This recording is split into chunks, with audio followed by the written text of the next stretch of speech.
আসসালামু আলাইকুম।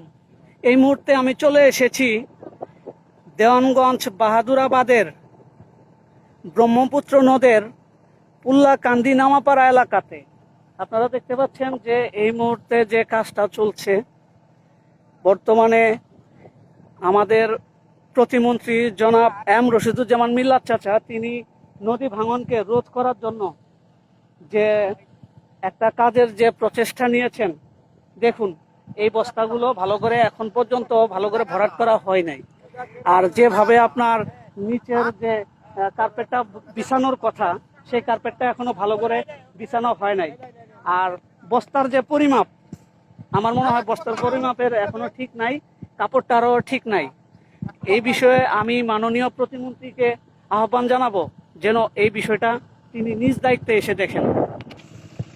আপনারা দেখুন যে নদীর যে পার পর্যন্ত আপনার এখানে এরকম বস্তা থাকার কথা ছিল, যে নিচের যে ইটা যেন মাটি না ধসে যায়, কিন্তু তারা যে এই বস্তাগুলো রেখে গেছে, আপনারা দেখুন এই বস্তাগুলোর নিচে কোনো মাটি নাই।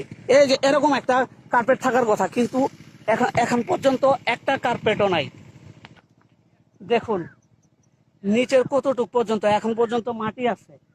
এখানে যদি বন্যা আসে, আবার যদি স্রোত পড়ে, তাহলে এর নিচ দিয়ে পানি গিয়ে আবারও ধসে যাওয়ার সম্ভাবনা আছে। তাহলে তো আমার এখানে মাটি দেওয়ার তো কোনো দরকার নাই, বা অথবা এই কাজ করার তো কোনো দরকার নাই। আর সবচাইতে বড় জিনিস হলো যে এখানে আসার পরে প্রশাসনের যে কোনো লোক থাকবে, বিশেষ করে দেওয়ানগঞ্জ উপজেলার ইঞ্জিনিয়ার অথবা উপজেলা থেকে যে কোনো লোক দিবে, যাকে আমরা ওয়ার্কার অ্যাসিস্ট্যান্ট বলি, কিন্তু এখানে কেউই নাই। দেখেন এই বস্তাগুলো ভালো করে ভরাট করা হয় নাই। দেখুন বস্তাগুলোর যে পরিমাণ আপনার ভরার কথা ছিল, আসলে কিন্তু ওই পরিমাণ এখন পর্যন্ত ভরানো হয় নাই।